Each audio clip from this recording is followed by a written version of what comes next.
Glory to God. Glory to God. Glory to God. Glory to God.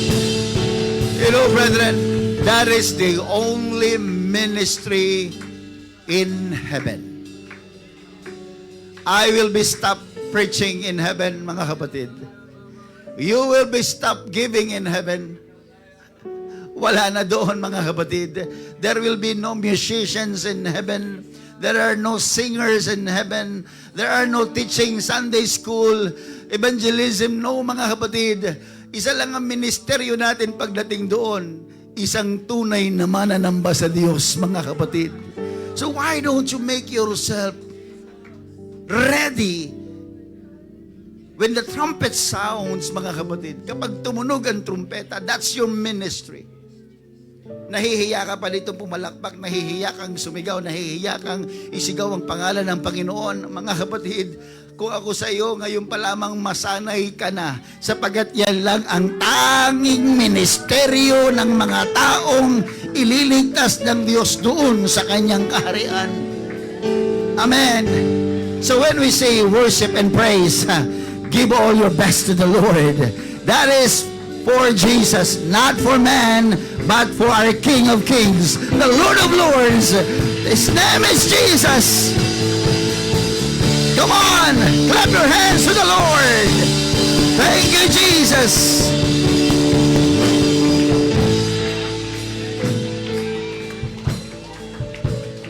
Today is our foot washing Sunday.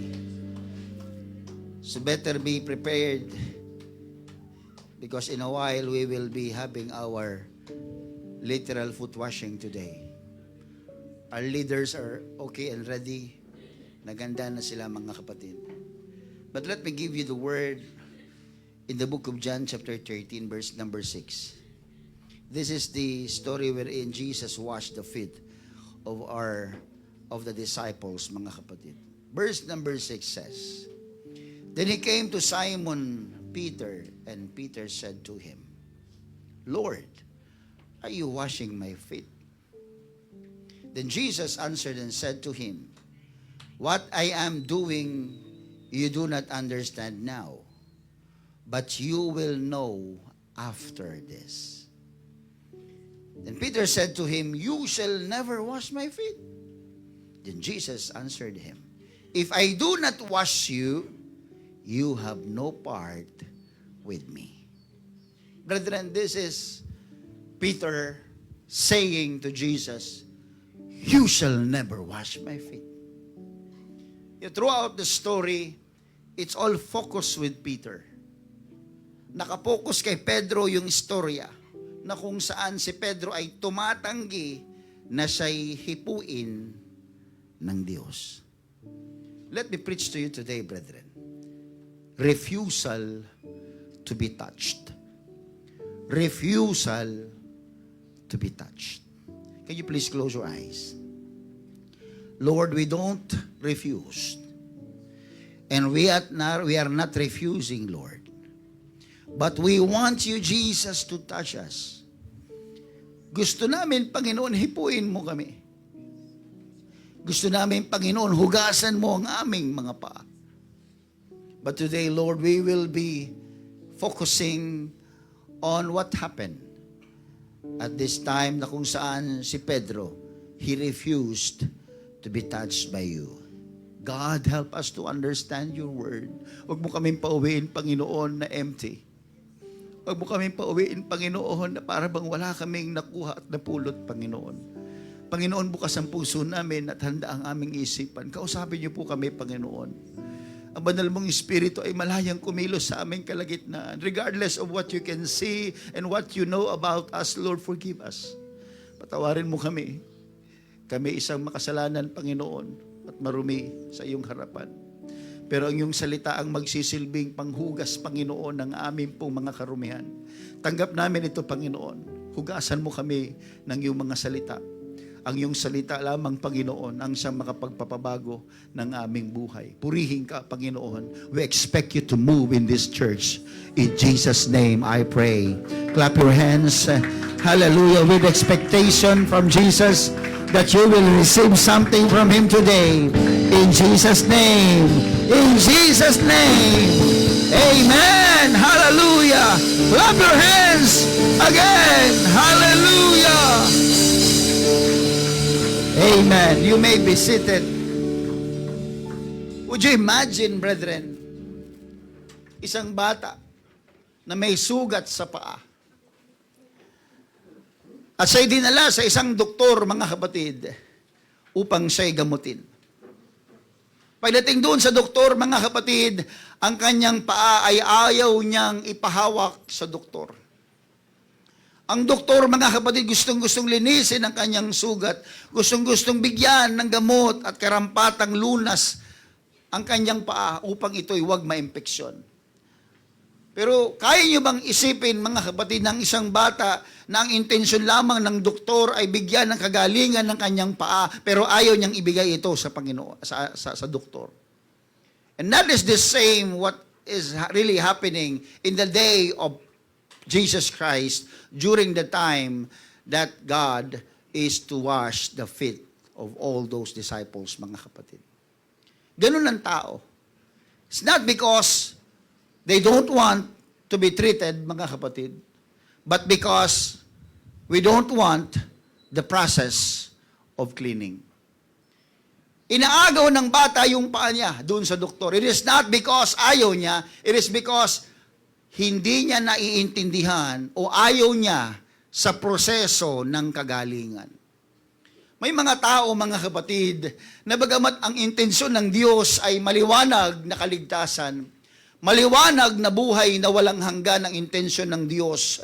Ang kalooban ng Diyos, mga kapatid, ay para tayo, ang ating kaluluwa ay linisin at alisin ang kasalanang tinanggap natin at ginawa natin, mga kapatid, upang tayo'y magmana ng buhay na walang hanggan. Sa kabila, mga kapatid, ng intensyon ng Diyos ay maayos, pilit nating inaagaw ang ating paa sa Panginoon, sapagkat ayaw natin ng proseso ng paglilinis.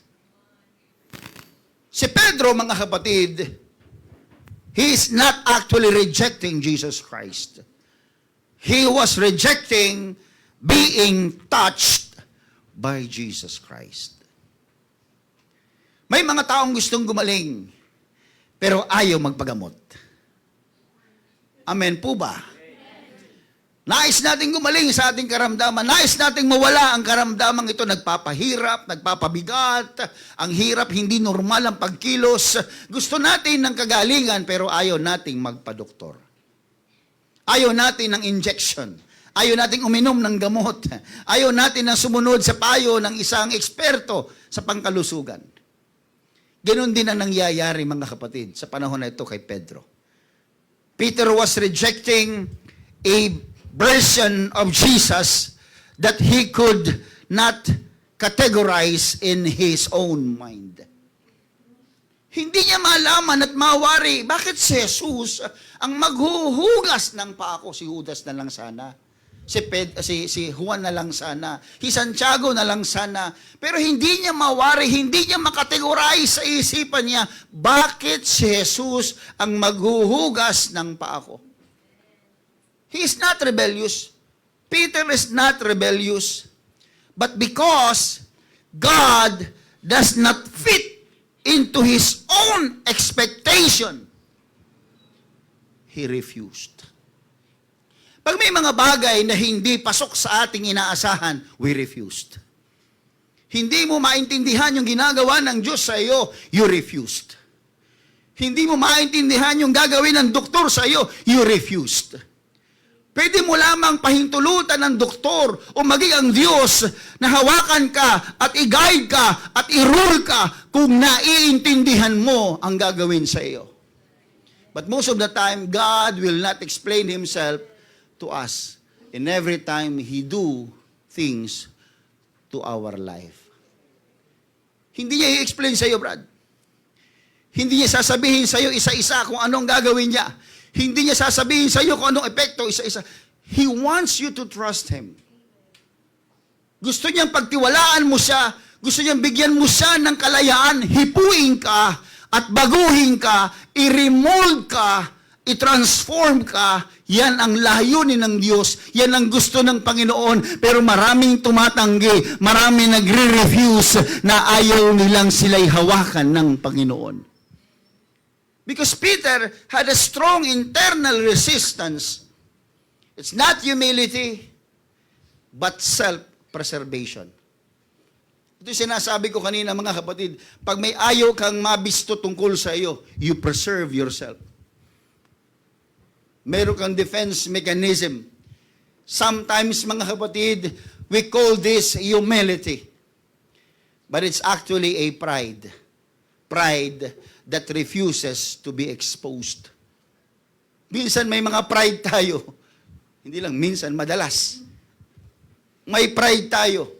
At pag ang pride na ito ay na-expose, teka lang, dumidepensa ka, humahanap ka ng masisisi, humahanap ka ng pagtataguan, humahanap ka ng paraan para makaalis ka sa exposition. You don't want to be exposed. Pag may nagsabi sa'yo, masama ugali mo, inaaway mo yung tao nagsabi ng masama ugali mo. Kinagagalitan mo, mga kapatid. Humahanap ka ng paraan o dahilan na pwede mong maibato sa tao nagsabi sa'yo na masama ugali mo. Why you're doing that? Because you are exposed. At dahil na-expose ka, humahanap ka ng rebuttal mo, yung pangganti mo. Peter is not rebellious, but he was exposed. Na-expose yung pride ni Pedro.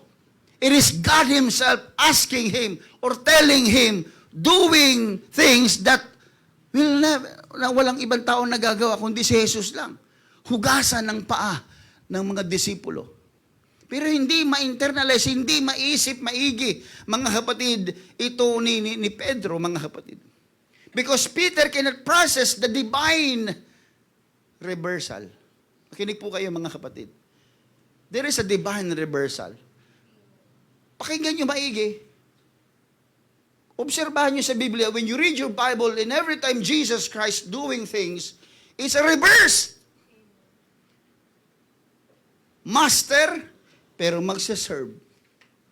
With full authority, given by Him by the Father, heaven and earth, nasa Kanya ang kapangyarihan, but He also submit to the authority of men. Humble siya.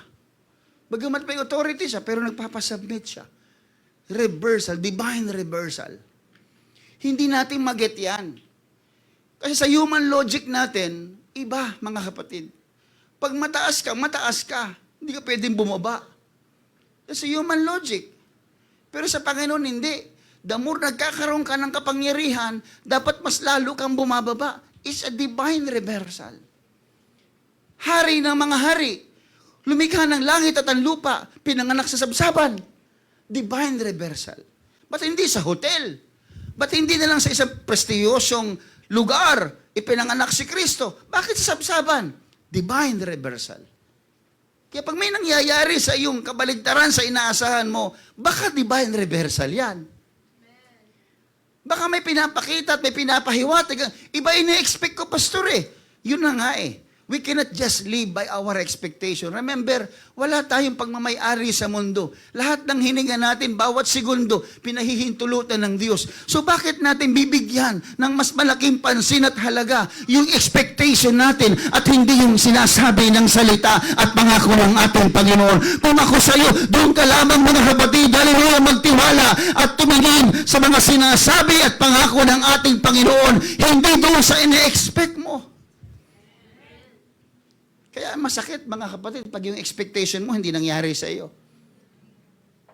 Pero kung sa Panginoon ka, mga kapatid, every highs and lows of your life will be nothing.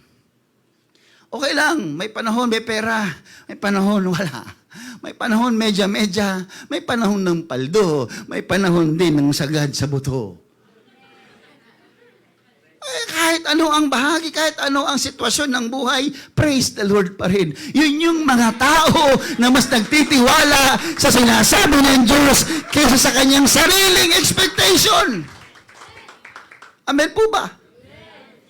Kaya in short, si Pedro, mga kapatid, he's not rejecting Jesus. But he was resisting the access of Jesus. Magkaiba po yan. You are sitting here right now because you want to praise God. You want to serve God. Pero habang nakaupo ka dyan, ang tanong ko, does Jesus have access with you? Baka gusto mo lang sa paglikuran, pero pag sana yung gustong magkaroon ng access sa iyo, bukas ba yan? O tinatanggihan mo? You shall never wash my feet, Jesus. Ano pang dahilan ba't andun ka? Anong dahilan na nasa isang kwarto kayo, magkakasama kayo, kasama si Jesus Christ? Anong dahilan na magkakasama kayo for 3.5 years, naglilingkod ng Panginoon, nagsiserve siya, may ministry siya, kasama ka, nakikita mo yung miracles, nakikita mo yung kapangyarihan ng Diyos, pero isang araw sabi mo, wala kang access sa akin, Lord. Ang hirap po nun. You serve God and yet you don't give God access. Kaya hindi rebellious si Pedro. Ayaw niya lang bigyan lang access ang Panginoon. Because the first point that I want to leave is because refusal happens because of exposure. Yun yung sinasabi ko kanina.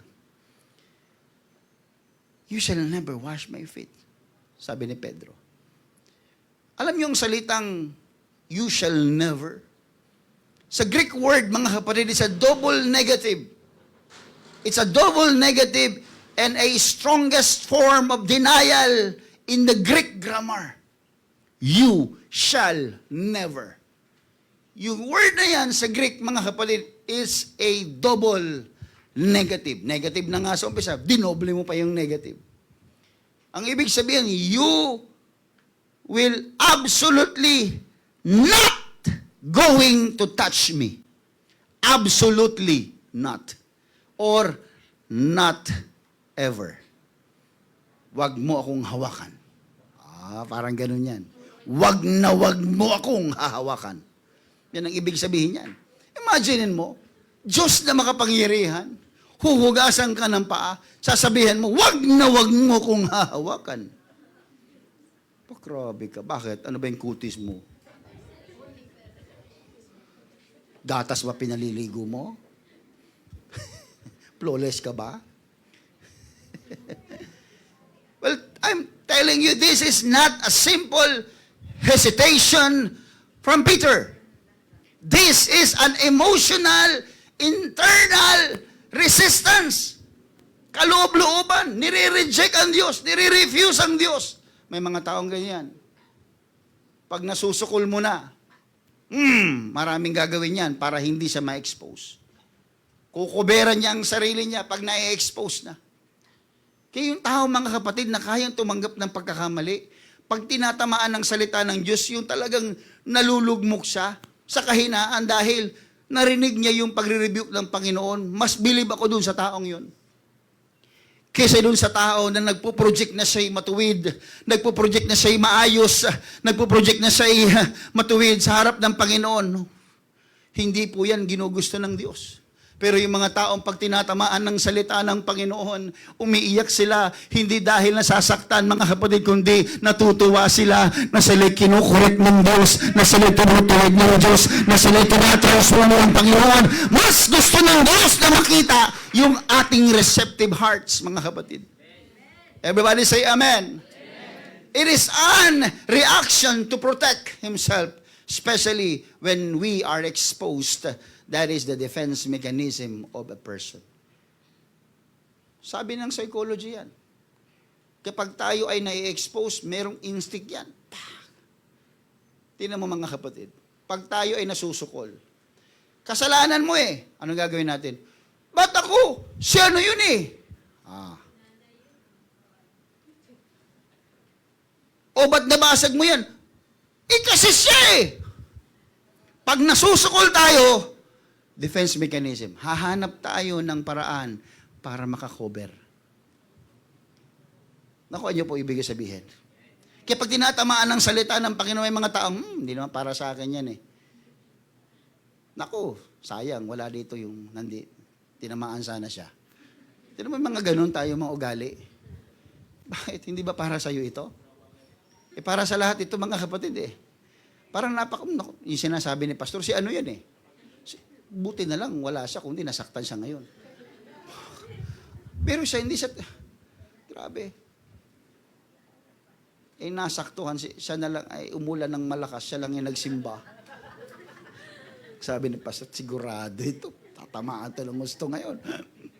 Pagkatapos ng preaching, sinabi, Pastor, kung nandito sila, pinagtatamaan sana sila. Sabi ko, tigas ng mukha nito.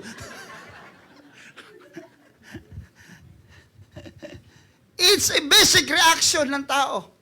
Defense mechanism. Nung si Adan at si Eva, mga kapatid, nasukol ng Panginoon. Adan! Eva! Nasaan kayo? Tago kami, Lord ba't kayo nagtatago? Hubad kami. Kinain niyo ba yung pinagbabawal na bunga? Si Eva kasi. Okay na sana yung aratilis sabi, masarap daw, kaya kinain ko rin. Naghahanap ng pagtataguan. At kapag ang tao na-expose, mga kapatid, mauuwi. Bakit ayaw natin na tayo na-expose? Kasi ang susunod na mangyayari pag tayo na-expose, ayaw nating napapahiya. Sapagkat ang exposure ay kahihiyan. At kapag tayo nahihiya, anong ginagawa natin? Nag-withdraw tayo, umaalis tayo, tumatakas tayo. Pero hindi yan ang ugali ng Kristiyano, mga kapatid. Ang mga taong tinutuloy ng Diyos, kahit tayo makasalanan at na-expose sa Diyos ang ating kasalanan, hindi tayo, mga kapatid, nagtatago. Mas lalo tayong lumalapit sa Diyos, sapagkat nasa Diyos ang pagtutuwid, nasa Diyos ang pagbabago, wala sa tao. Amen po ba? Pag kayo ay nasasaway, huwag kayo nagagalit. Tingnan nyo, ugali natin yan kahit sa bahay, pag nasasaway ang anak, nagagalit. Sa tingin nyo ba gusto ng magulang na araw-araw nagagalit? Sino sa inyo dito magulang na araw-araw galit? Sige nga. Kahit birthday mo, galit ka. Birthday mo, galit ka. Pagkising, galit. Maliligo lang, galit. Kakain, galit. Matutulog na lang, galit pa rin. Aba, ang hirap ng buhay ng taong yan. Ako magsasabi sa inyo, napakahirap, napakabigat sa buhay niyan. Walang taong ganyan. Bakit? Hindi ka ba binigyan ng Diyos ng emosyong masaya? Ikaw lang yung nag-iisang nilikha ng Diyos na puro galit? Hindi ganun ang Panginoon. Binigyan tayo ng emosyon na sumasaya tayo, natatakot tayo, nangangamba. Sa'yo isa lang, galit lang lahat. Malas mo. Pero hindi totoo yun, mga kapatid. Kaya pag tayo nahuhuli, tayo napagagalitan ng magulang, tanggapin nyo. Walang pinagkaiba yan sa Panginoon. Alam, buti nga yung magulang mo, mga kapatid Ganun lang Pero alam niyo, hindi nyo alam, pattern yan ng relasyon natin sa ating Panginoon. Na kahit gano'ng kapasaway ang anak anak ng Panginoon, pinapatawad naman tayo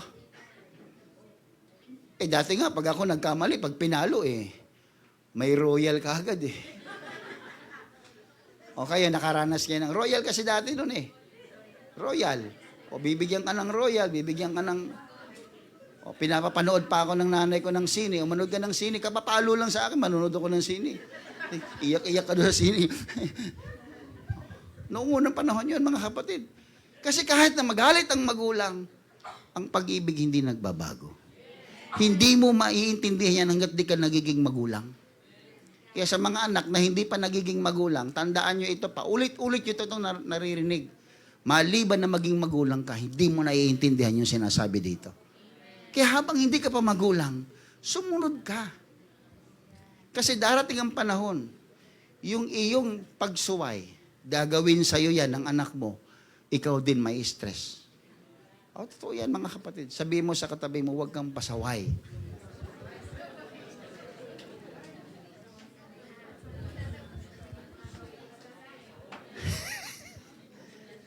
Kaya pag tayo nasusukol, mga kapatid ng Panginoon, pag tayo nahuhuli ng Panginoon, pag tayo tinatamaan ng kanyang salita, please lang, mga kapatid, huwag tayong nag-withdraw. Mas lalo tayong lumalapit sa Panginoon dapat. Hallelujah, sapagkat ang kabutihan ng Diyos ay nagdadala sa atin sa pagsisisi. The goodness of the Lord leads us to repentance. Kaya si Lord ito'y matapos-tapos yung kabutihan sa buhay mo. Kahit pasaway na pasaway ka, punong-puno pa rin ang kabutihan ng Diyos sa buhay mo. Bakit? Kasi gusto niya magising ka isang araw na kahit ikaw ay pasaway, mahal na mahal ka ng Diyos. Gusto niya manumbalik ka, manampalataya ka, sumunod ka sa Kanya sapagkat walang ibang nais ang Diyos kundi buhay na walang hanggan para sa iyo. Pasaway ka pa, pambihira naman yun.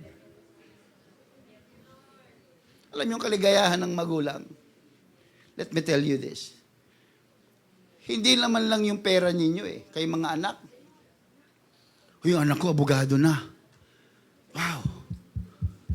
Hindi yun ang tunay na kaligayahan ng magulang. Yung anak ko, successful businessman.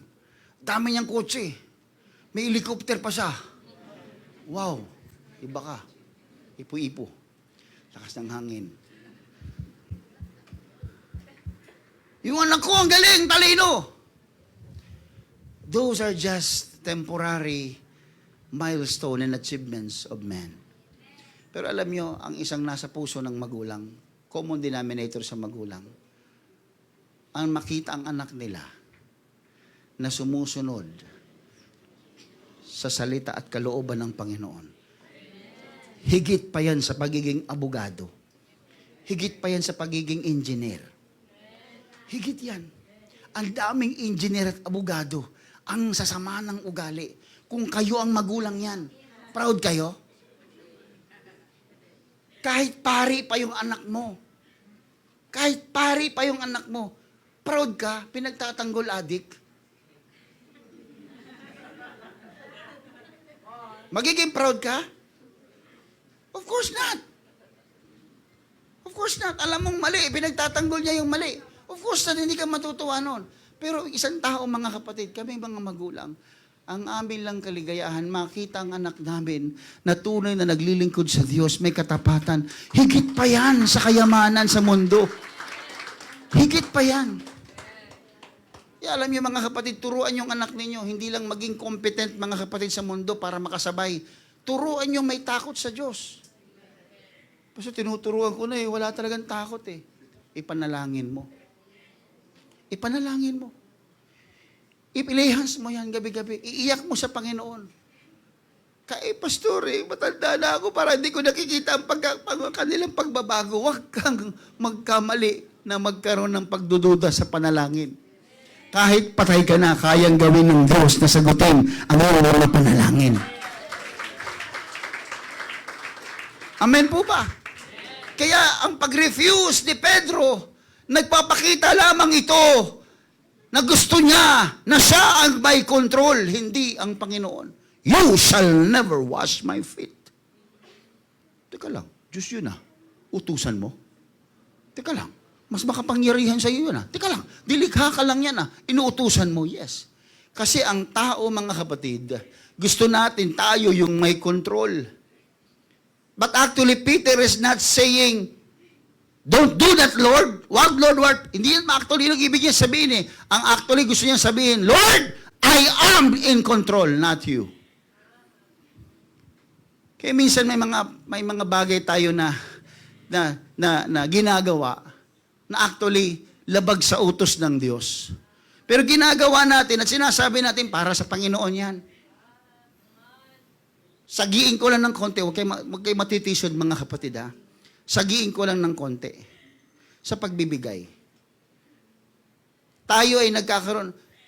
Alam ba ng pastor, alam ba ng treasurer, alam ba natin lahat dito what is our 10%? No one knows. No one knows. Pero you have the ability and the power to make it right or to make it wrong. Pero it appears, mga kapatid, pagdating ng giving, I'm giving my 10%, I'm giving my tithes, I'm giving my offering. Oh, look at me, I'm giving. But the question is, Is that true? Totoo ba yan? Totoo ba yan? Kasi parang ganun yung ibig mong sabihin, mga kapatid, parang si Pedro. You are showing your support to the Lord, and yet you don't want God to be in control. You want still to be in control. Ikaw yung nagsasabi, ikaw yung magtatakda, ikaw yung magpapakita, ikaw yung masusunod at hindi Diyos. Minsan, ang relihiyon, pang-cover na lang. Hindi na talaga siya pangungusap ng Diyos. Ngayon, ang pagpunta mo sa simbahan, is that because you want to serve God? O it's because Sunday? Sunday kasi, pastor, wala akong mapuntahan. Day off ko si ngayon, pastor. I want to look religious. I want to look spiritual. Pero I will tell you, mga kapatid, kahit sinadya mo magpunta rito, pero kung ang motibo mo, ang puso mo, ay hindi mo gustong ipahipo sa Diyos, ipahawak sa Diyos, ipabago sa Diyos, ang iyong pagpunta sa simbahan ay sayang. You shall never wash my feet, Jesus, because it's a control theory. Ang sabi nga, mga kapatid, ng siyensya, sabi ng psychology, is a control theory. Ibig sabihin, ang mga tao ay nagre-resist when they lose control and they don't understand the process. They will want to be in control. Control theory ang tawag doon. Pag hindi mo naiintindihan at paglabas sa iyong expectation, ayoko dyan. Bakit? Wala akong control Moses, tinatawag kita. Gagamitin kita para mga anak ko sa Ehipto ay ialis mo. Iligtas mo sila mula sa kamay ni Parao. Anong sabi ni Moses? Lord, why me? Ayaw niya. Ang dami pang ginawa ng Panginoon para maniwala siya. Ayaw niya. Alam niyo kung bakit ayaw ni Moses? Because he knows that he will not be in control. Biruin mo, ikaw isang tao. Pastol ka lang. Uutusan ka laban sa Parao. Automatic yun, sabi mo, teka lang, anong control ko? Tupa. Yan, sumusunod sa mga tupa. Pag mga tupakin yung tupa mo, paluin mo. Yan ang control mo, di ba? Pero kaya mong paluin ng baston mo yung Parao? Hindi. Ibig sabihin, wala kang control. Kaya takot si Moses. Kaya kung ano-ano na lang, Moses, ano yung hawak mo? Baston. Ihagis mo. Naging ahas. Pulutin mo. Naging baston ulit. May utal kasi ako Nandyan si Aaron. Tagapagsalita mo. Muruin mo, nagtawag pa ng assistant undersecretary. Para lang may tagapagsalita. Kasi ayaw talaga ni Moses. Binigyan ka na ng baston. Pinakitaan ka ng kapangyarihan. Binigyan ka pa ng undersecretary o spokesperson mo. Ayaw mo pa rin. Bakit? Because you are not in control. Kaya nagre-refuse ang tao kasi wala siyang control. Ako niyo ibig sabihin. Kaya sinabi ni Pedro, Lord, wag mong hugasan ng paa ko. It's actually because wala siyang control doon. Pag hawak ko na ang paa mo, may control ka pa. Sa ayot sa gusto mo makikita ko yung libag ng paa mo. Nakakatakot, baka walang magpahugas ng paa mamaya. Sa ayot sa gusto mo, malalaman ko kung may cutics yan o wala. Pinabura mo ba kapon? Pinatanggal mo ba? Sabi, pahamak to si pastor. Kaka-cutics ko lang Pinatanggal ko tuloy. May mga ingrum-ingrum pa ako Kapag hawak na ng Diyos yang paa ni Pedro, mga kapatid, wala na siyang control. Wala ka na itatago. Yung kamay mo, pwede yung pang punas-punasan. Bago mo ikamay Pero yung paa mo, ang gagawin mo, magkadkad ka bago mo ibigay paa mo. It's a symbol of who you are. your dirt will be exposed. Makikita ang dumi mo. Bakit kasi si Lord, Papa, hindi na lang kamay ang hinugasan. O hindi na lang pinayuko na lang, binuhusan yung ulo. Baka may balakuba o ano. Bakit paa pa talaga? Kasi ang gustong puntahan ng Diyos sa buhay natin, yung bagay na pinakatatago-tago natin. Ano yon? Yung mga bagay na hindi nakikita ng iba. Ikaw lang ang nakakaalam. Ikaw lang ang makapagsasabi. Tama ba? Sagot kayo, Amen.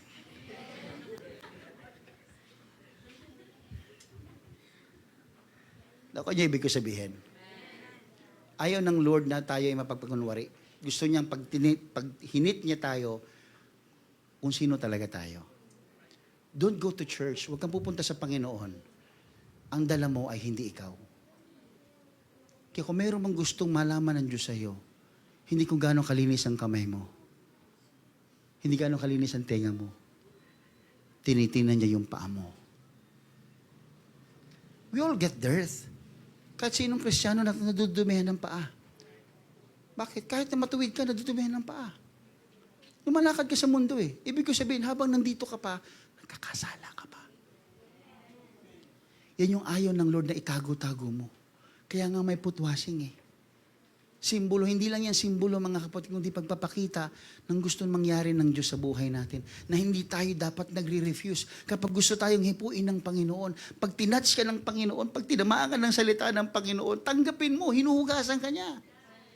Ang salita ng Diyos ay tubig ng buhay. Ano ba ang tubig? Naghuhugas ng ating mga kasalanan. Pwede ba natin purihin ng Panginoon? Salamat po, O Diyos, sa iyong salita. Bakit mo naman puhugasan, Lord? God can do anything He wants without explaining it to you.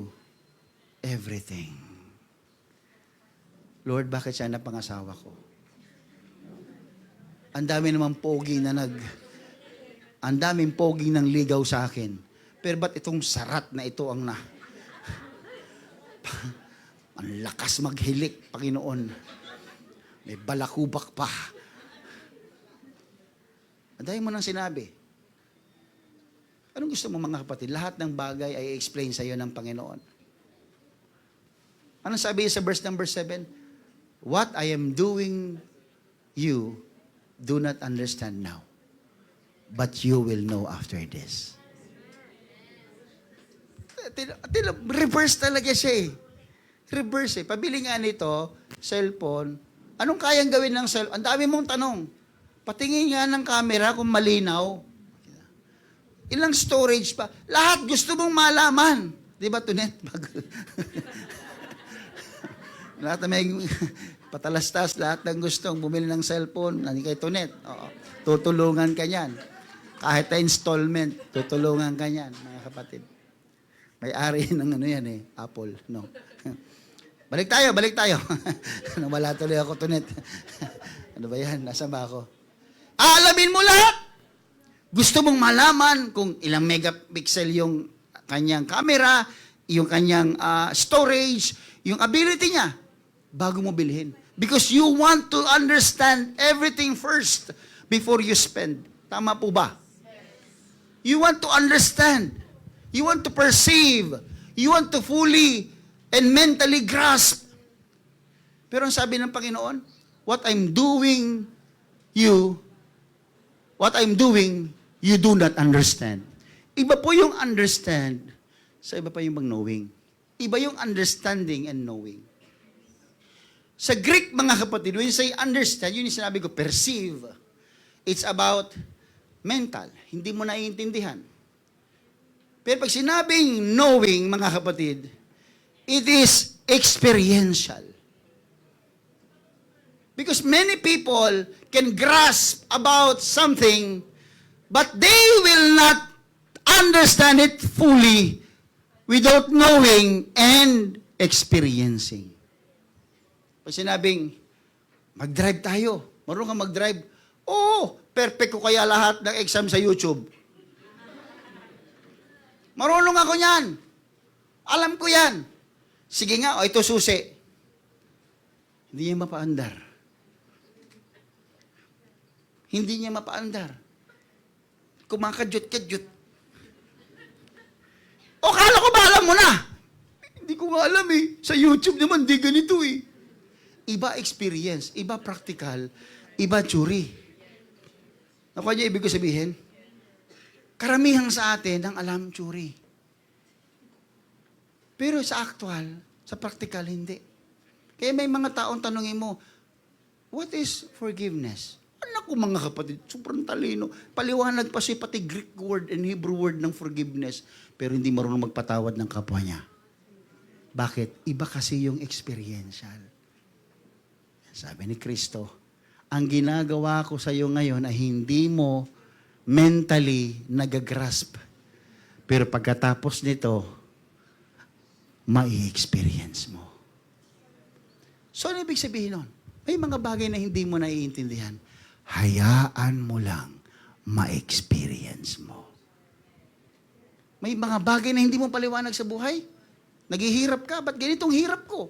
Matapat naman ako sa Panginoon. Hayaan mo lang ipa-experience sa'yo ng Diyos. Kasi bandang huli masasabi mo, kaya pala, siyang nakapag-asawa ko, kahit sarat ang bait naman, kahit pango, matapat sa Lord, kahit may balakubak, aktibo sa gawain. Grabe naman palakubak na yan, paulit-ulit, Pastor. Naku niyo, ibig ko sabihin, kaya pala. That's the point. Hindi sa lahat ng buhay natin, mga kapatid, sa lahat ng oras, kailangan ipaliwanag ng Diyos yung ginagawa niya sa iyo. Kailangan mo magtiwala na yung nangyayari sa iyo ay bahagi ng gusto ng Diyos sa buhay mo. Pedro, hindi mo naiintindihan kung bakit ko kinakailangan hugasan ang paa mo. Pero pagkatapos nito, mauunawa mo. Brethren, whatever is happening to you, remember that revelation is progressive. Revelation is progressive. Kasi pwede siyang sumunod. Mga kapatid, kung ipapaliwanag ng Diyos lahat sa atin, mangyayari, pakinggan niyo maigi, kung ipapaliwanag ng Diyos ang lahat sa atin, ang pagtitiwala ay magiging hindi importante. Tama po ba? Anong sense ng pagtitiwala kung lahat i-explain ko sa iyo, sister? Pagkatapos mong gawin to, tandaan mo after this number 1, number 2. Ito, great revelation. After number 2, number 3. Great revelation na yun, ha? Ibig sabihin, step by step, pinaliliwanag ng Diyos sa'yo. O sige, gawin mo na. Wala ka ng tiwala. Mawawala ng halaga yung pagtitiwala. Bakit? Alam mo na lahat sunod-sunod Ba't mo magtuturo ang Diyos ng pagtitiwala?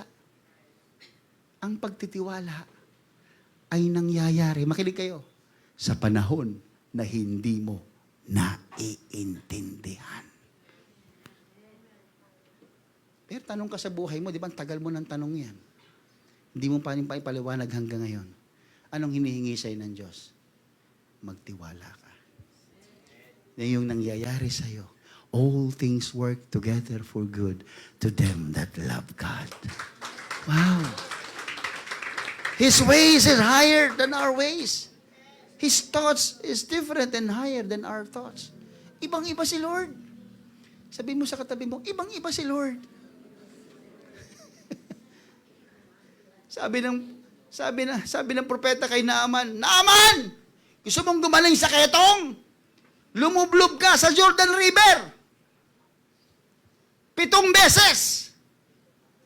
Teka lang. Hindi nila alam, kapitan ako ng sundalo. Kapitan ako, ano man lang yung mayroong lumabas dyan, magpaliwanag sa akin. Walang ganon. Ang sabi lang ng propeta, maglublob ka ng 7 beses. O kayo mga kapatid. Iba sa inyo, nag-aala Naaman. Sumali ka lang dito, yayaman ka. Scam pala. Maraming nai-scam eh. Noong unang panahon, mga kapatid, ayaw maniwala ni Naaman. Hindi impressive yung command. Hindi logical yung explanation. Pero ang ginawa niya, sumunod siya. Nung sumunod siya, sariwa yung kanyang balat. Nalinis. Kasi minsan, mga kapatid, ang paraan ng Diyos hindi impressive. Pero kailangan mong gawin. Kaya pag may nangyayari sa'yo na para bang hindi impressive, hindi ayon sa iyong ine-expect, mga kapatid, magtiwala ka. Hindi ka lang papaliwanagan ng Diyos. Hindi ka laging paliliwanagan ng Panginoon. Kasi ang gusto niya, baguhin tayo, hindi lang tayo kumbinsihin, kundi baguhin din. Kaya minsan mga kapatid, yung pangungumbinsi, what's the gravity ba pag meron kang, ano ba ang weight pag nakumbinsi ka? Pag nakumbinsi ka sa paliwanag, ulitin ko yung sinabi ko kanina, wala nang tiwala. Pero kapag nagtiwala ka, yung pagiging kumbinsido, kusang nangyayari sa taong nagtitiwala. Kasi hindi ka naman magtitiwala kung hindi ka kumbinsido. Sino bang taong nagtiwala na hindi convinced? Diba? Nung binili mo yung iPhone, tapos sabi mo, mura to ha. Magkano ba ngayon iPhone 17, Rhea? Hindi mo alam? Dapat alam mo. O yung mga umutang sa credit card, sino? Magkano iPhone 17? Ha? Magkano? 100? 100 plus na? Grace? O, 92. O, depende sa gig. O, sige, 100,000 na lang. Sige, 100,000. Tapos biglang may kumatok sa bahay mo. Sis, 20 lang, oh. 20 talaga. Chinek mo. Okay naman. Parehas, ang function, parehas talaga, 20. Kumbinsido ka na hindi peke. Kumbinsido ko na original. Binili mo. May nag-text sa'yo. Inchik yung lumabas.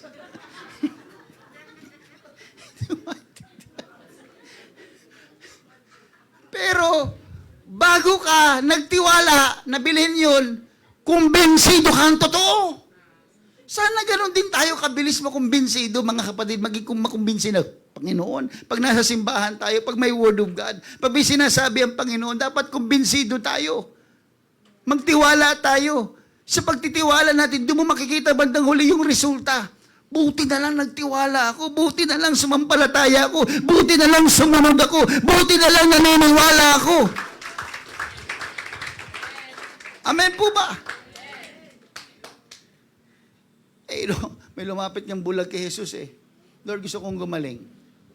Ang ginawa ni Jesus, makinig kayo. Ang ginawa ni Jesus, dumura. Sige, paliwanag niyo. Sige. Bawa, lumapit ka sa doktor. Dok, may sakit ako eh. Pagalingin mo ako, Dok. Bigyan mo ako ng gamot. Dumura yung doktor. Sorry ha. Dumura siya. Nag-spit siya. Kumuha siya ng putik. Lika, sister. Lalapit ka. Baka, yak! Takbo. Baka lalo ako mamatay sa'yo. Di ba? Hindi. Pero si Kristo ginawa niya yon. Okay, kung ikaw yung bulag, kung wala kang tiwala, lalapit ka?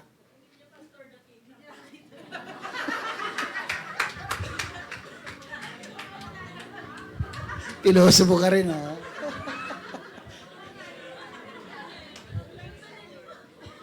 Tama naman si nanay. Tama naman yun. Kaya siguro yun ang ginawa ni Kristo. Kasi di naman nakikita eh. Mapandaya ang Panginoon. Kayo lang siya, mapandaya. Hindi mapandaya ang Panginoon. Marami naman nakakakita eh. Siguro lakas pa. Grabe, Lord. May laman yung Lord, ah. Kaya, nung ginano, malagkit-lagkit pa eh. Tinapal sa mata. Buti sana kung gumaling ka agad. Pagtapal sa mata, maghugas ka doon sa Siloam. Ikaw magtitiwala ka. May mga bagay na hindi ipapaliwanag ng Diyos sa iyo. Hindi yung komportable. Hindi inaasahan ng mga tao yung nagagawin ni Kristo. Pero alam niyo nangyari mga kapatid, gumaling siya. Hindi dahil naintindihan niya yung proseso, kundi dahil hinayaan niyang hipuin siya ng Diyos. Sa bawat gawa ng Diyos sa buhay natin, may paghipo siya. Amen po ba? Kaya sa panahon na tayo ay may mga hinihingi sa Diyos at kabaligtaran, teka lang, hinihingi ko blessing eh. Bakit ang dami tuloy nangungutang sa akin? Ako nang humingi kay Lord ng blessing, hindi ba nila alam na naghihirap din ako? Bay, matuwa ka. Ang tingin ng tao sa'yo, mapera. Kahit sa panlabas man lang, nakapagdadaya ka, di ba? Di ba, kung pumorma ka, kala mo, paldo. Yung ulam sa bahay, bagoong. Talbos. May UTI ka na nga, di pa nila alam eh. Bakit? Chichirya ulam mo eh. Hindi nila alam yun. Pero tingin nila sa'yo, blessed na blessed ka. Mga kapatid, bakit kabaligtad pa sa kabaligtaran, pastor? Hintay, hayaan mo lang. Because that is the promise of God. He will never leave us nor forsake us. Kahit sa tingin nila na ikaw ay sagana, pero sa totoong buhay, sa realidad, ikaw ay naghihirap. Mga kapatid, hindi nagkataon sa Diyos, walang nagkataon. Sa Panginoon, siya ang bumubuo ng inahin natin. Siya ang nagtatakda ng lahat sa buhay natin. Kaya sa umpisa lang yan. Parang mahirap tanggapin.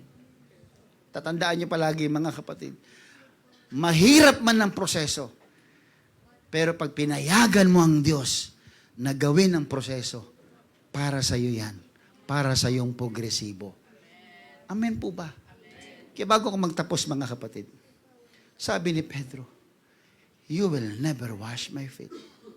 Pero ang sabi ng Panginoon sa kanya, if I do not wash your feet, if I do not wash you, you have no part with me. Alam niyo yung word na part na yan? You have no part. Ibig sabihin, wala kang portion, wala kang mana, wala kang partisipasyon mula sa akin. This is serious. Kinig po kayo. Seryoso po ito. Ang pinag-uusapan ng dalawa, kanina lang, tubig lang ang paghuhugas. Maya-maya napunta saan? Mana. Napunta sa mamanahin mo. Napunta sa inheritance. Napunta sa fellowship. Napunta sa bahagi. Napunta saan? Sa partisipasyon mo sa Diyos. Napunta sa kaharian ng Diyos ang usapan. Simpleng tubig lang ang pinagmulan mga... Sa seryoso po kasi ito eh. It's about belongingness with Christ. Because if you refuse to be touched by God, there will be no transformation. Pag nagre-refuse kang hipuin ka ng Diyos, there will be no connection. There will be no share. Alam nyo, pwede kang lumakad kasama si Jesus, pero pwedeng lumalakad kang kasama si Jesus na marumi. Hello? Lumalakad kang kasama si Jesus. Katulad nung yung dalawa sa Emmaus Road, pagkatapos ng resurrection, mga kapatid, di ba, naglakad si Jesus kasama yung dalawang naglalakad sa Emmaus Road, mga kapatid, nagkukwentuhan sila. Hindi nila alam, yung pinagkukwentuhan nila, si Jesus Christ nandoon. Kasama nila, nagkukwentuhan. Taga saan ka ba? Ba't di mo alam na may nangyari kay Jesus? Hindi nila alam si Jesus yung kausap nila. Alam mo, kailan lang nila naunawaan yun? Binuksan ng Diyos ang kanilang kaunawaan. May mga tao na naglalakad kasama si Jesus, pero marumi pa rin. Gusto niyo ba yun? Naglalakad kang kasama si Jesus, pero marumi ka pa rin. Kasi ayaw mong magpahipo. Ayaw mong magpahugas sa Diyos. Kaya mo bang gawin yun? Alam niyo si Prophet Jeremiah, dinala ng Diyos isang araw sa potter's house. Yung gumagawa ng palayok.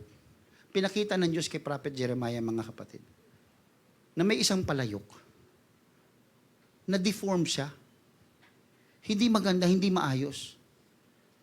Alam niyo ginawa ng Panginoon, pinakita sa kanya, imbis na itapon ito ng gumagawa ng palayok, kasi na-deform, anong ginawa? Ni-reform. Binasag, pinroseso ulit, ginawang putik ulit, at finorm ulit siya.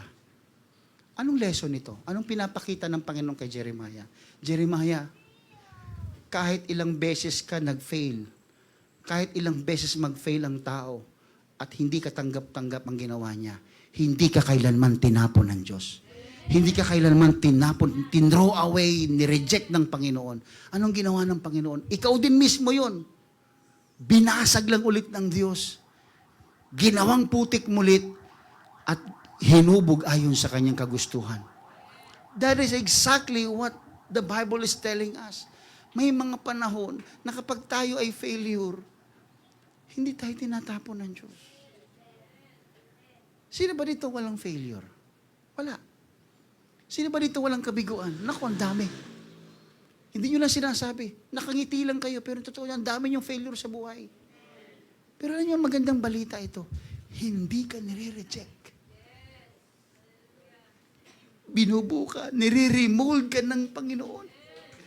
Hihipuin ka niyang muli. Bapasagin ka niya, dudurugin ka niya, hindi dahil ayaw niya sa'yo, dudurugin ka niya kasi gusto niyang i-reshape ka, i-remold ka, i-transform ka ayon sa kanyang kalooban. Oh, hallelujah. I feel the presence of the Lord.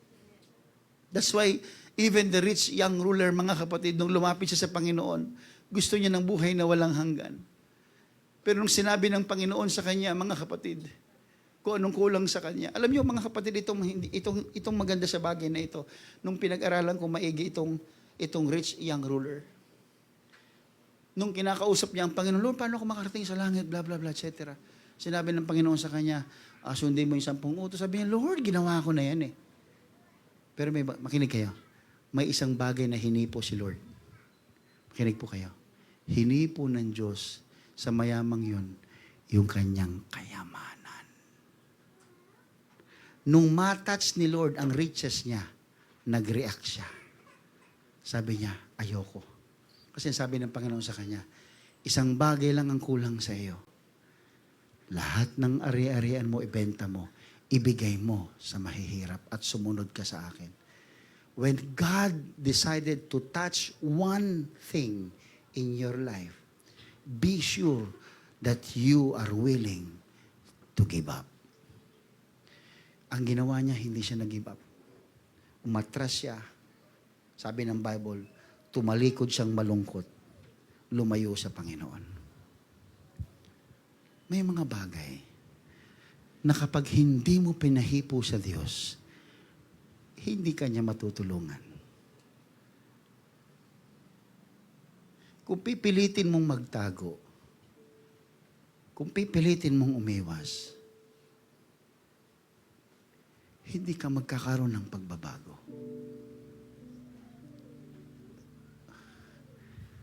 Ang bilis maghugas ng paa ng iba.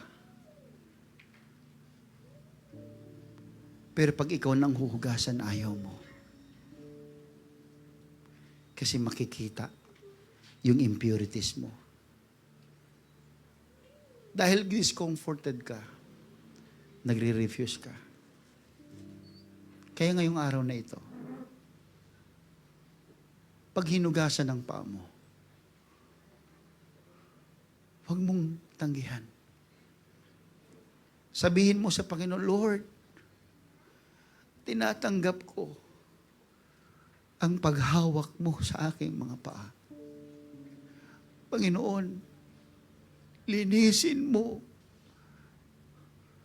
ang mga sugat ko.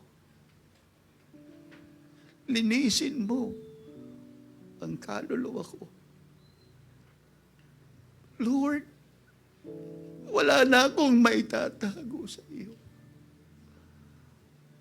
Linisin mo ako.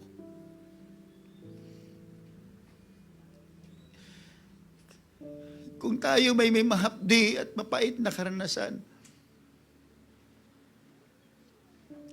hindi yan hapdi para ikaw umiwas.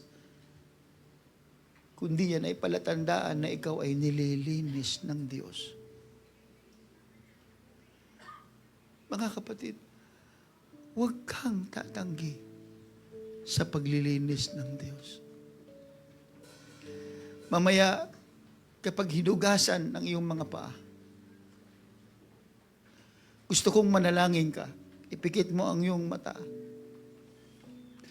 Hayaan mo ang naguhugas ng iyong paa. Manalangin ka. Ipanalangin mo ang taong naguhugas ng iyong paa. Sabihin mo, Panginoon, hindi ako nahihiya sa taong ito na hugasan niya ang aking paa. Dahil ayaw kong tumanggi. Ayaw kong tumanggi. Katulad ng ginawa ni Pedro. Panginoon, dalangin ko na ang taong naguhugas ng aking paa, sa kabila ng kanyang hindi man niya kagustuhan, pero siya'y nagpapakumbaba at inaangkin ang kapakumbabaan upang ako paglingkuran. Panginoon, ang ginawa sa akin ng taong ito ay gagawin ko rin sa iba. Hindi ako mahihiyang malaman niya na ako'y makasalanan. Hindi ako mahihiyang ipahugas ang aking paa, sapagkat totoo namang ako'y marumi at kailangan ko ng tulong ng iba upang ako'y maging malinis. Panginoon, hindi kita tatanggihan. Hindi kita tatanggihan.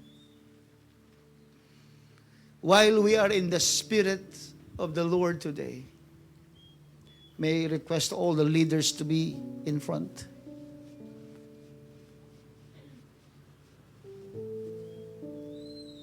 All the leaders come to the front. Bring the towel, the basin, and the water.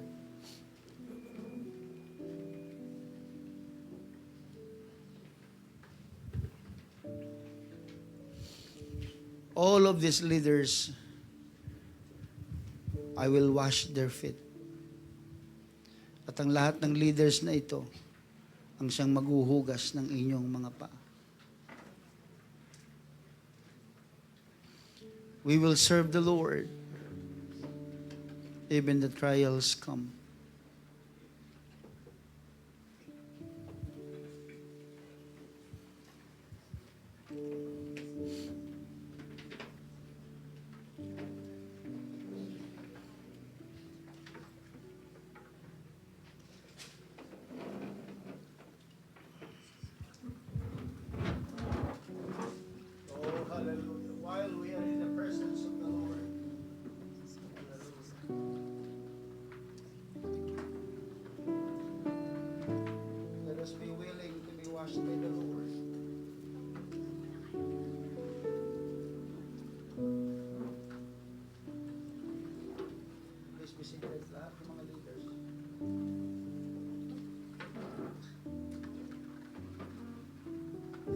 All leaders, please be seated.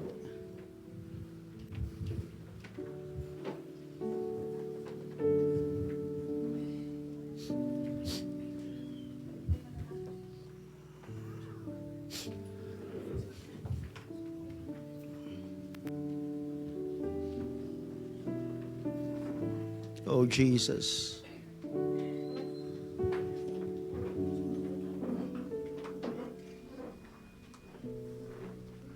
Oh, in the name of the Lord Jesus.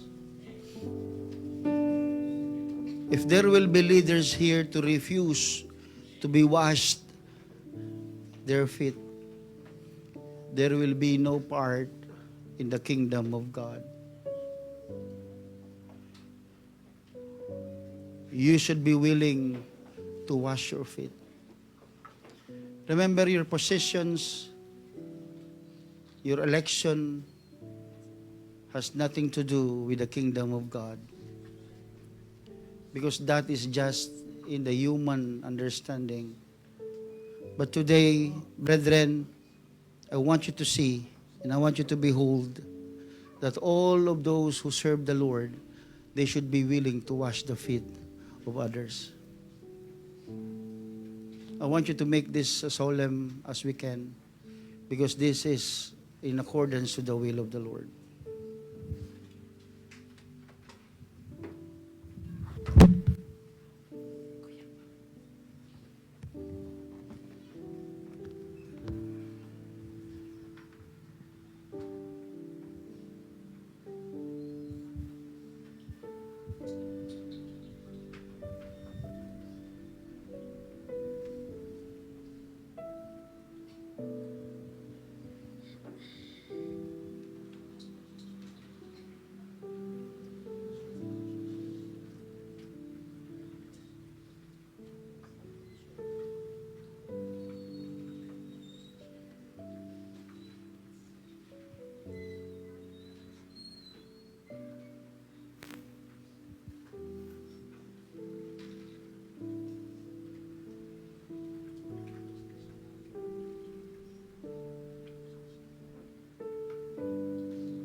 Yung iba, lapitan ninyo.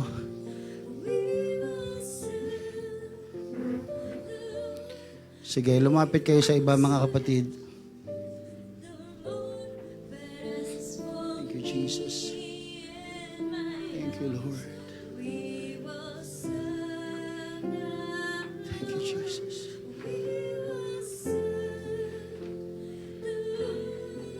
Let somebody wash your feet.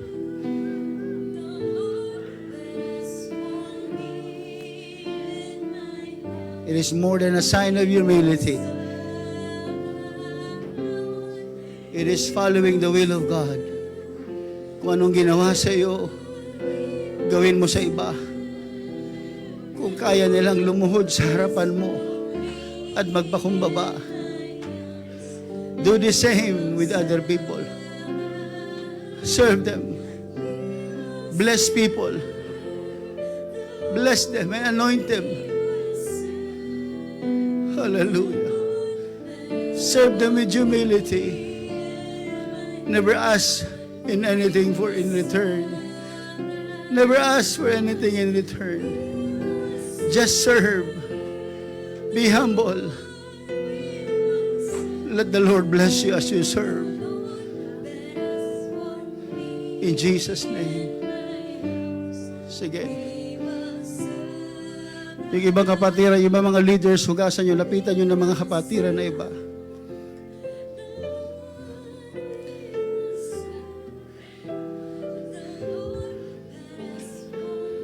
Hallelujah, Jesus.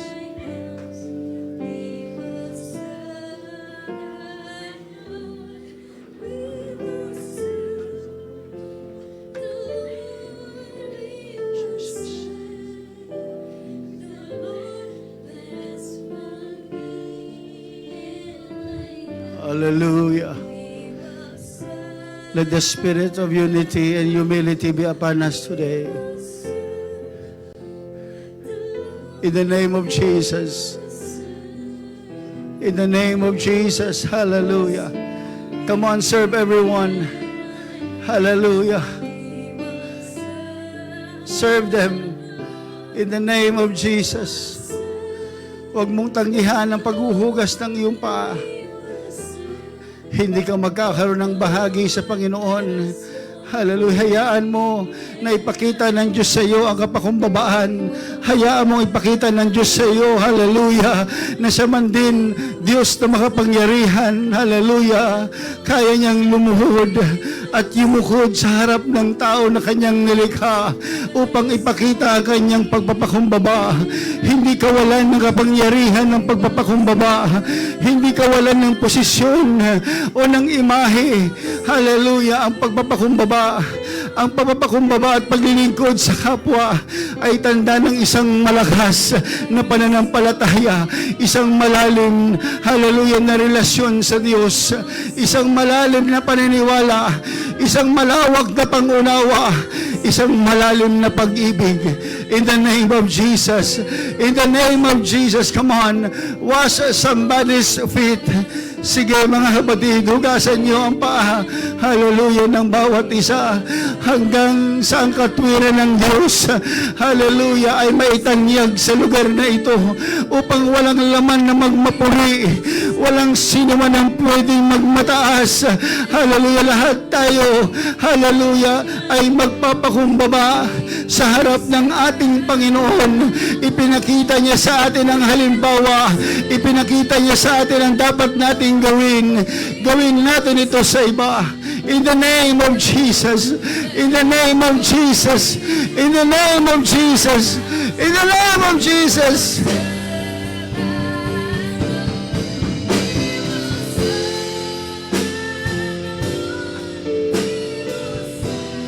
Hallelujah, hallelujah. Sige, ipanalangin mo ang taong naghuhugas ng iyong paa. Hallelujah, na sila man din ay pagpalain ng Diyos sa kanilang pagpapakumbaba. Sa kanilang pagpapakumbaba, ang biyaya ng Diyos ay dadaloy sa kanilang buhay. Hallelujah! Hallelujah! Hallelujah! Hallelujah! Come on, leaders! Hallelujah! You ought to wash the feet of everyone in the church. Ikaw ang kanilang tagapaglingkod. Ikaw ay alipin sa mata ng Diyos. Hallelujah! Hallelujah! Hallelujah! Hallelujah! Hallelujah, Jesus! In the name of Jesus! Hallelujah! Hallelujah! Hallelujah!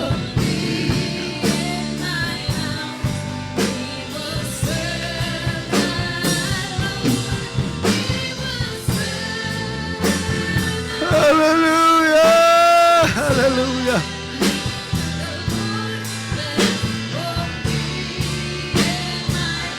Hallelujah! Hallelujah! Hallelujah!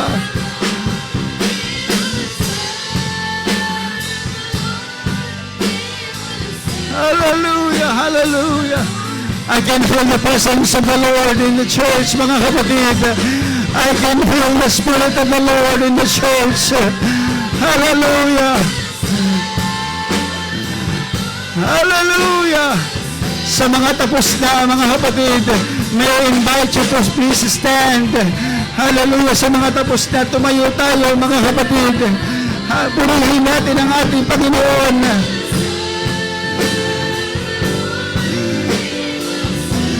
Sige, taas natin ang ating mga kamay sa Panginoon.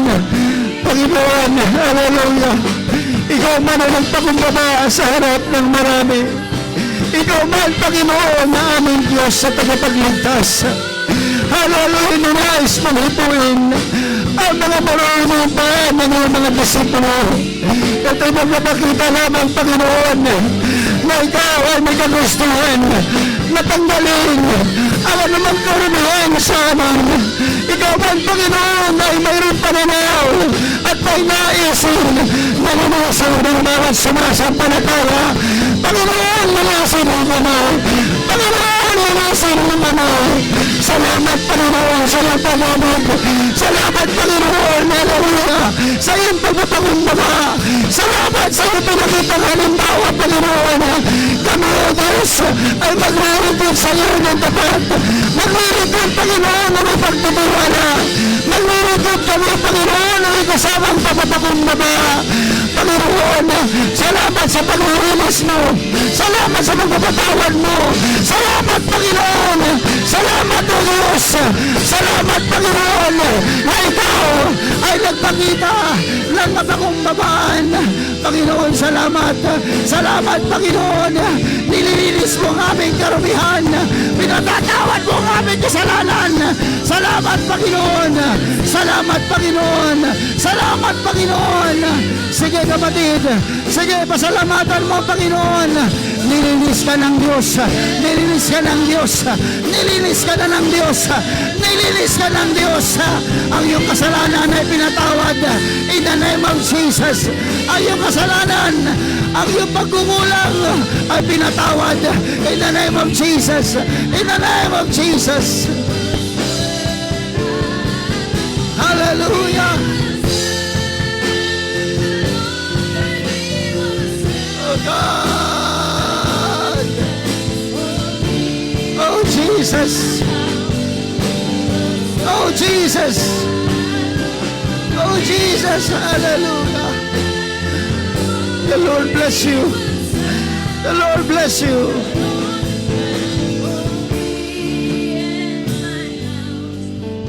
Oh God.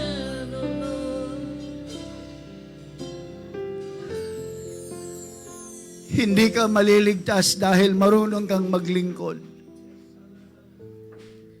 Kundi maliligtas ka dahil pinayagan mong hawakan ka ng Diyos.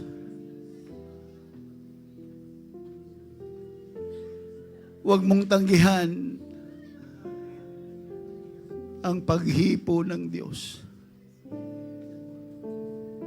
Sapagkat ang iyong ang iyong pagtanggi ay palatandaan ng iyong paghiwalay sa Diyos.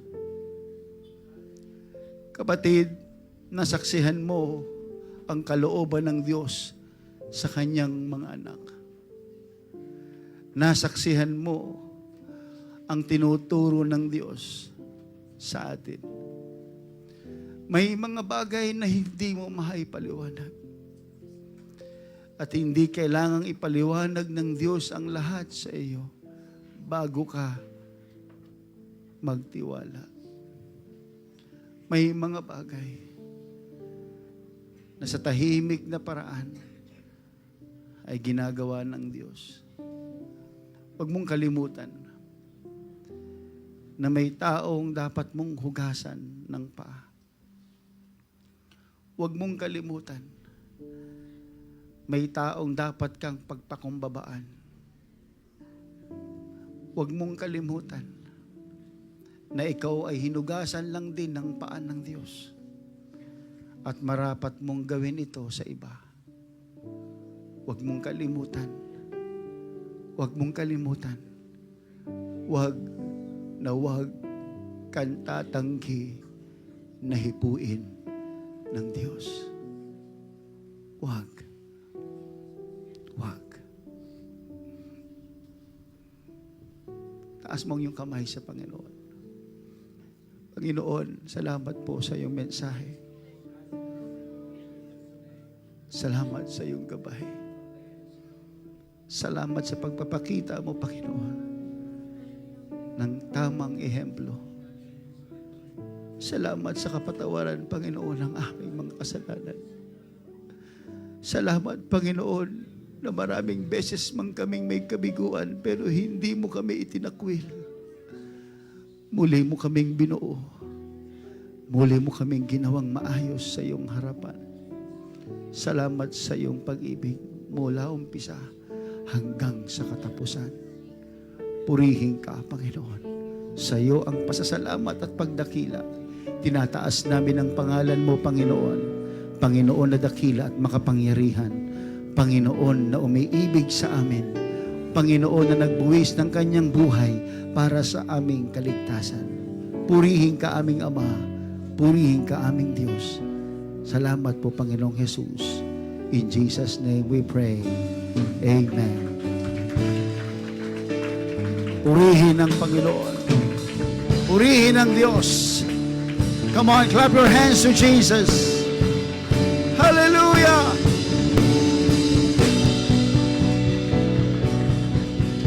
Purihin ang Panginoon. Hallelujah!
Come on, let's praise the name of Jesus.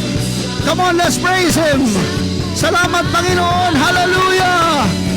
Salamat, Panginoon, sa iyong kapatawaran. Salamat sa iyong biyaya, Panginoon. In the name of Jesus. Hallelujah. Come on, at the top of your voice, say hallelujah. Hallelujah.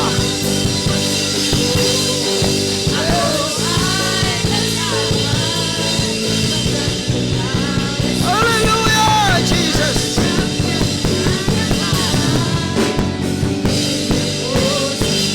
Hallelujah. Thank you, Jesus.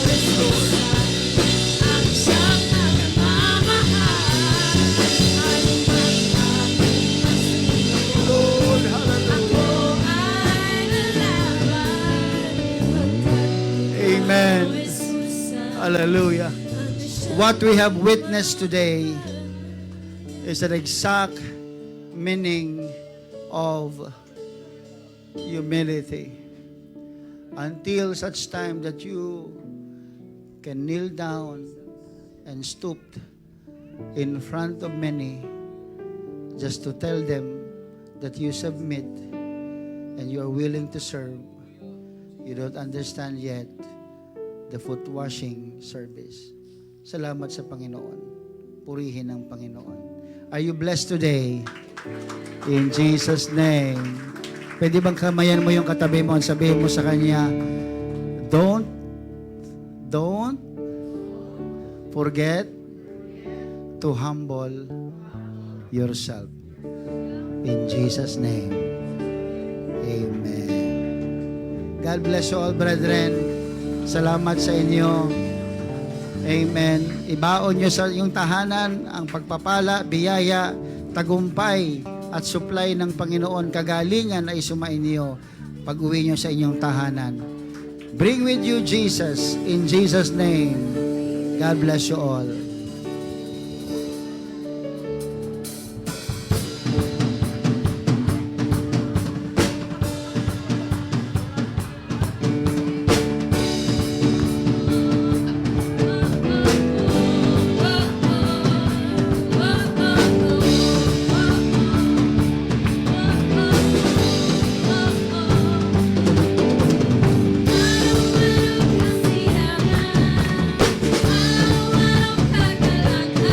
Maraming salamat sa ating panauhin. God bless you all.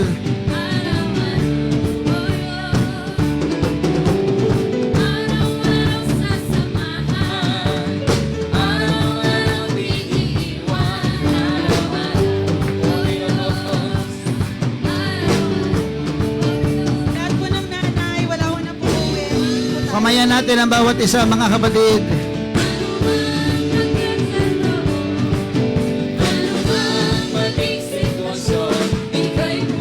God bless you all. God bless you.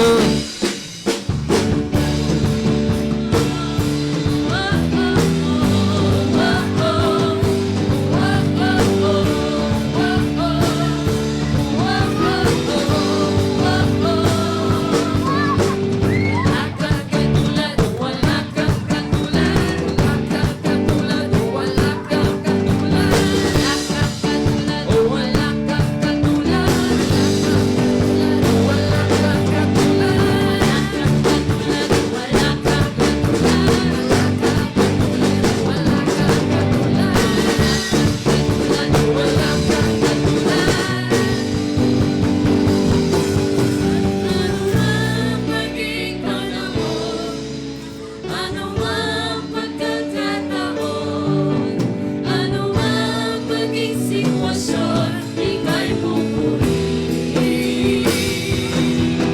Ano man maging panahon, ano man pagkakataon, ano man maging sitwasyon, ika'y pupurihin. At ikaw pa rin. Amen. God bless you all, brethren. Yung meeting, 5 minuto lang, no? Kasi it's already 1:45. So please, 5 minutes lang. Mga leaders, 5 minutes. Stick to 5 minutes meeting. God bless you. Lahat po ng heads ng